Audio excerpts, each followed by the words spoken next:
Hi, it's Melissa Jane here from Confident Women in Business. Let's talk about anxiety today. It's a really, really big problem in the world. And what is anxiety? So the meaning in the dictionary is that it's a feeling of worry, nervousness, sort of an unease about something that you really don't know what the outcome is going to be. So an overview of anxiety is it's your body's natural process and natural response to stress. And it's a feeling underneath of fear or apprehension about what's actually going to happen. And it can be things like going for a job interview. You can have a feeling of fear, like giving a speech in front of an audience. Learning to drive a car, things like that. And it can cause most people to feel like really fearful and nervous. So what happens though if, the feelings of anxiety become really, really extreme and they don't go away, and then they actually start to interfere with your daily life, and it makes it really, really hard to achieve anything, because the fear and overwhelm underneath the anxiety just becomes so severe. So if that's the case, you may have an anxiety disorder.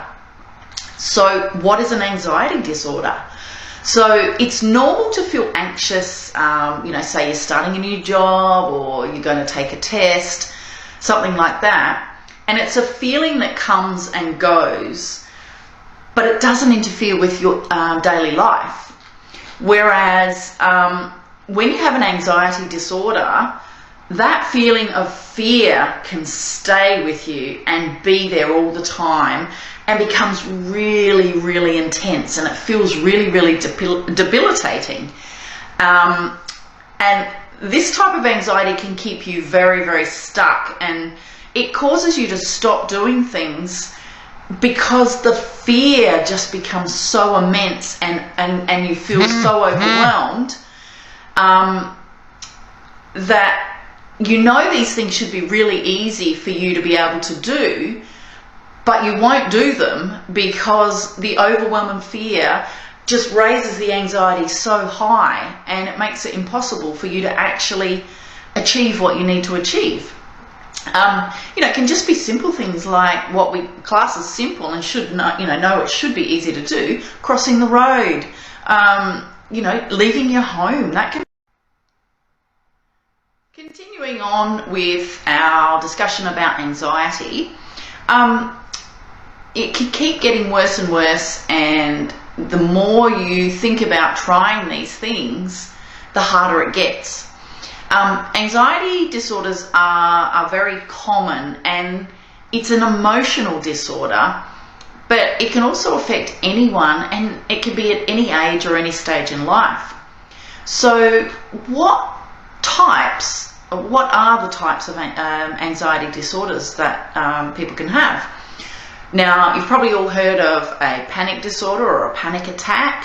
It's experiencing a panic attack, and it's usually very, very unexpected. And once you've had one or two of them, you can actually then live in fear of not knowing when a panic attack is going to happen, and that can cause the fear and the overwhelm and the anxiety to raise, like out of the roof, through the roof. So another anxiety disorder is phobias, and that is an excessive fear of, it can be, something specific like an object. It can be a fear of flying or driving, spiders. I know a lady who has a fear of mushrooms, and being judged by others when you're out in social situations. There are so many phobias. I'm not going to name them all. Another one, when anxiety can become so severe and really debilitating and takes over your life, obsessive compulsive disorder can come through, otherwise known as OCD. And that's like it's a recurring irrational thought that makes you perform sort of specific repeated behaviours. Washing your hands, for instance, or there's a tennis player that has to do a certain little ritual before he serves. There's many different OCD issues around as well. Another one is separation anxiety disorder, and believe it or not, animals actually suffer from this quite a lot, especially if they are highly stressed.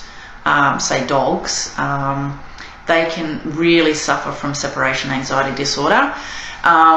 There's also illness anxiety disorder, and that's when you fear or worry about your health, or you fear that you're going to get really sick.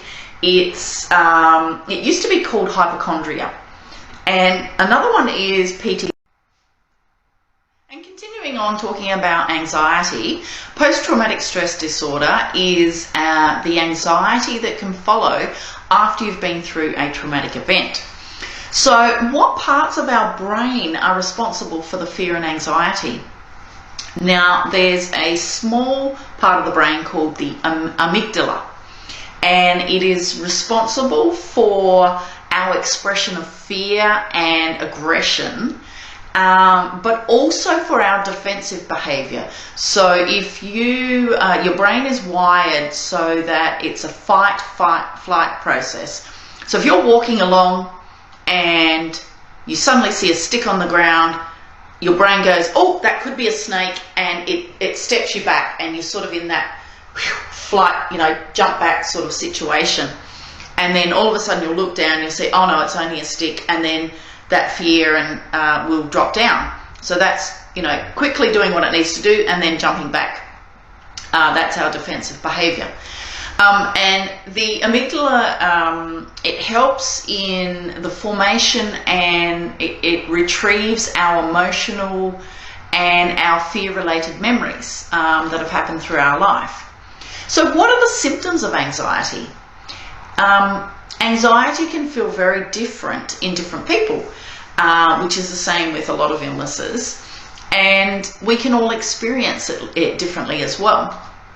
I know when I've had severe anxiety previous to having therapy and clearing it all out, I would start with butterflies in the stomach, but when it got really severe, they would be just like absolute knots in my stomach.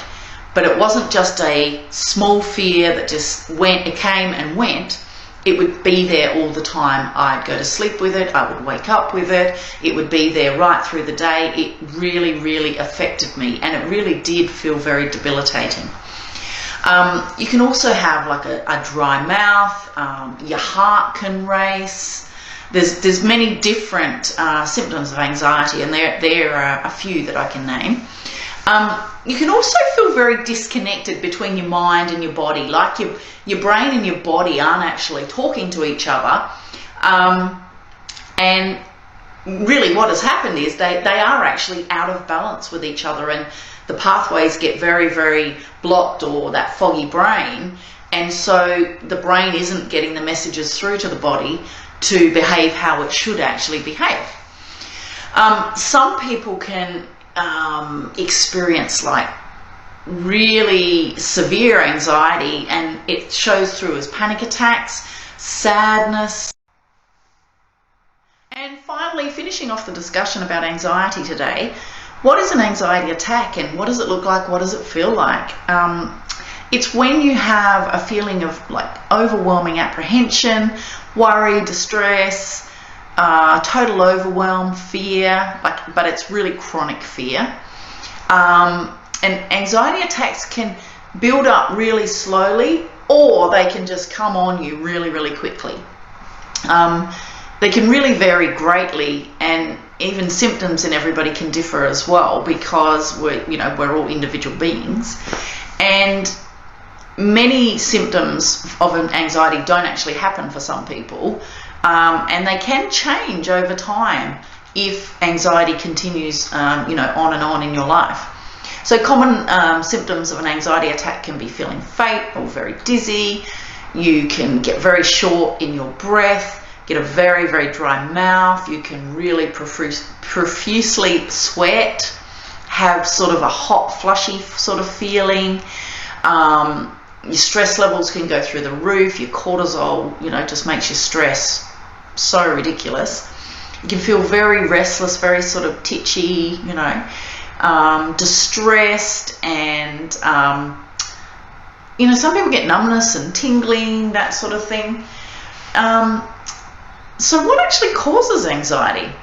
So the researchers aren't fully sure about that, because there are some combinations of factors that actually come into it, and it can include your environment. There can be genetics involved. It can be to do with your brain chemistry, but also your emotional state has a lot to do with it as well. And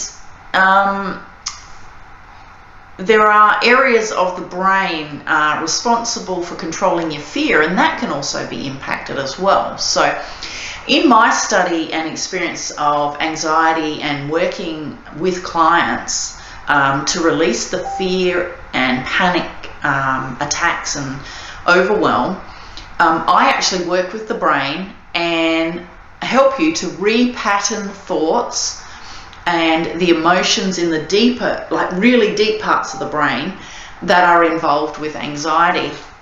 And I do that using kinesiology and coaching.